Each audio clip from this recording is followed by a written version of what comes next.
Ahojte, dneska sú dve menšie zmeny. Za prvé nahrávam zvuk a plus ešte hovorím po slovensky v mojich videách. Takže sa môžeme vrhnúť na video, čo sú tipy a triky, ako stavať v Minecrafte.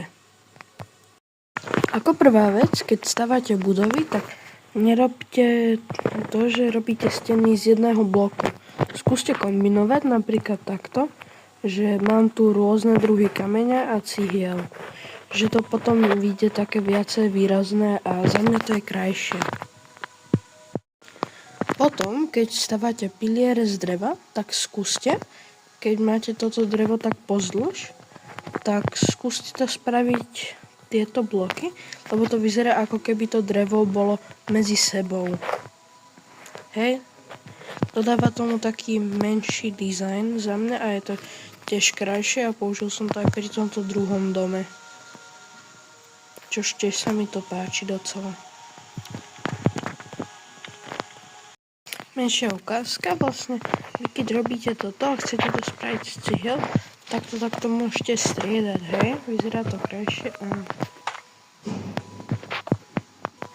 môžete sa s tým aj viacej vyhrať, takže to je také. Aj môžete kľudne dávať aj dva bloky vedľa seba, tie isté. A je to trošku také, jak to povedať, není to úplne jednolité, že to úplne nesplýva so sebou. Nemá to taký, proste je to krajšie ako klasické bloky.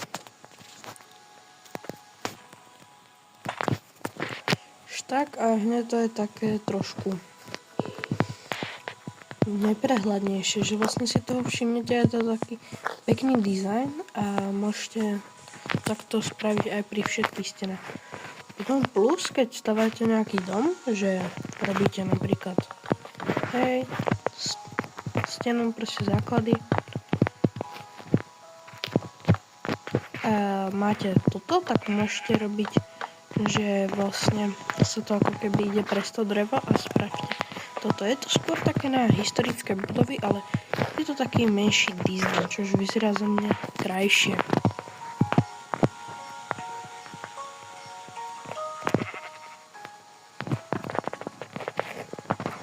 Potom plus sa ešte do tohoto dajú robiť so slebami.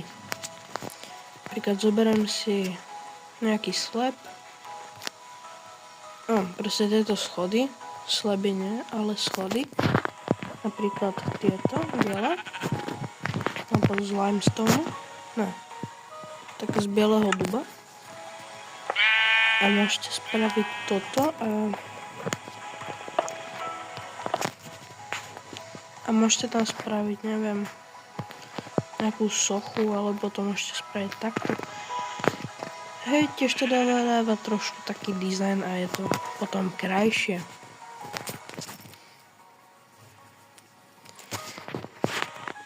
Hej, takže tak no.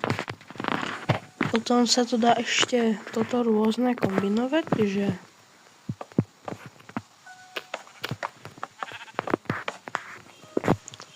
to vlastne môžete spraviť aj z viacerých druhov dreva. Napríklad ja to robím z toho istého, akorát jedného opracovaného. Nadol to nepoužívam, pretože to vyzerá ako keby to drevo potom bolo také divné, tak to robím len hore, lebo to je trošku. Hore je to viacej vidieť ako dole, keď to spravíte.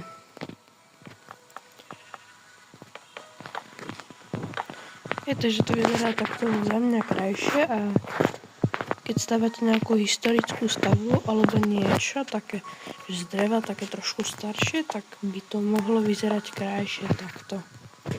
Si to jak zoberiete.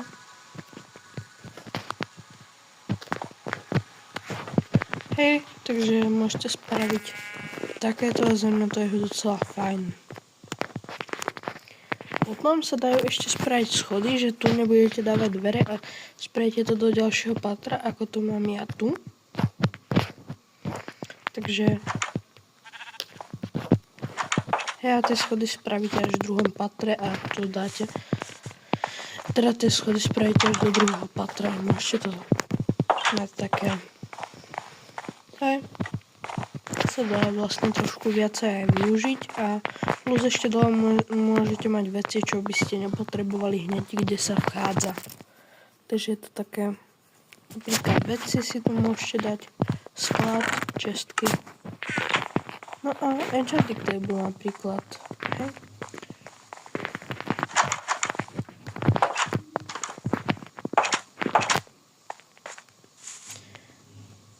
Takže vám ukážem, že ten dom môže vyzerať aj krajšie. Vlastne spravím takú menšiu ukážku, že vám to zrovna takto ukážem, že ako to môžete postaviť. Hej, tie bloky tu na tých stenách môžete len striedať, to je jedno, ale nemôže byť ako 5 vedľa seba, to potom bude také už... Chápete, ne? Nebude to úplne také pekné, že 5 blokov, to je také... Neviem, je to také, je to moc až také, že vlastne 5 blokov takto vedľa seba je to trochu neprirodzené. Takže tak, hej. Potom schody môžete si spraviť napríklad toto z jedného materiálu, to zase tak nezávisí, ale toto je na vás, jak spravíte tie schody. Mne sa páčia viacej tieto domy, ktoré majú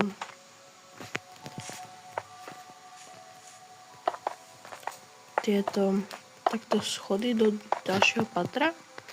Za mňa je to také, neviem, je to proste krajšie v tom, že sem dole, keď to máte, tak si môžete dať rôzne veci, hej. Takže je to také, má to lepší, za mňa lepší tvar a je to proste ten dom taký skôr starší. Lebo všetky nové domy už sú také, jak to povedať, sú proste také iné, že už nie sú presne na tento styl. Keď stávate moderné domy, tak vy musíte mať iné. Hej, napríklad ja stávam taký trošku starší dom, ktorý je ku podivu taký krajší, pretože ja som to skúšal takto a za mňa to je krajšie, bol to len náhoda, že som to spravil. Takže tak. Aj vlastne môžete spraviť aj zábradlie, vlastne tu dáte takto len, že môžete spraviť takto bloky, napríklad z tohoto dreva, sem dáte tak bloky a dáte tam na miesto toho napríklad zábradlie nejaké.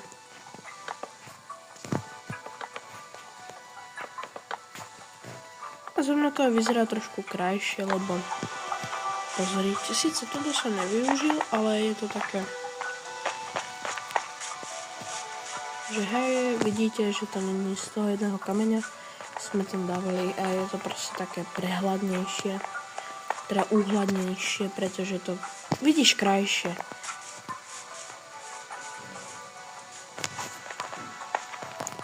Dobre, potom sa dá ešte spraviť to, že ten dom bude mať vlastne len 2 patra, čož je toto jedno a to ďalšie.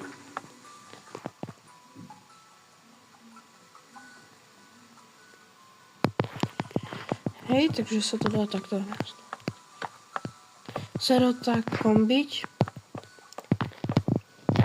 A je to proste za mňa krajšie a plus ešte také starovekejšie.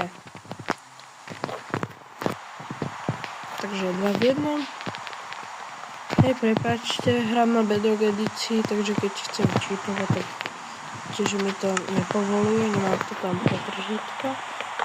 A ja keď tam napíšem, že /d, že /vedro, tak to nič nespraví, hej. Takže prepáčte za toto počasie a ešte k tomu není búrka, takže nemôžem ísť si dať posteľ a nemôžem to prespať v Minecrafte, takže tak. Hej, ten dom môže vyzerať aj takto, je to na vás, ale za mňa sú tieto domy také krajšie.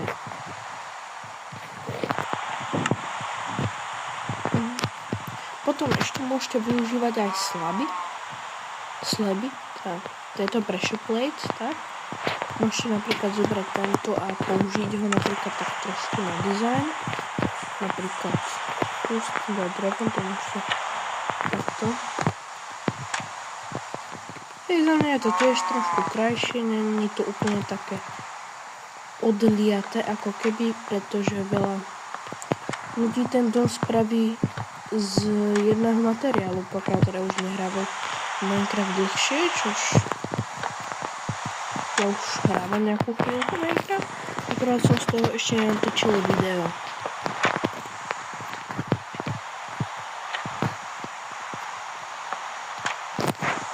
Takto. Môžete to takto kombinovať, za mňa to je krajšie. Vlastne toto môžete spraviť tu, že sem to dáte, ale hore dáte toto. Vlastne dá sa to aj takto kombinovať, že nemusíte robiť len jednu vec takto dookola. Takže to môžete takto pekne využiť aj všetky ostatné bloky, hej? Čož docela je fajn a myslím si, že by vám to pomohlo, keď moc neviete stavať. Toto boli tipy a triky, že ako môžete stavať. Takže ja sa s vami s týmto videom lúčim. A teda dúfam, že sa vám to podarí.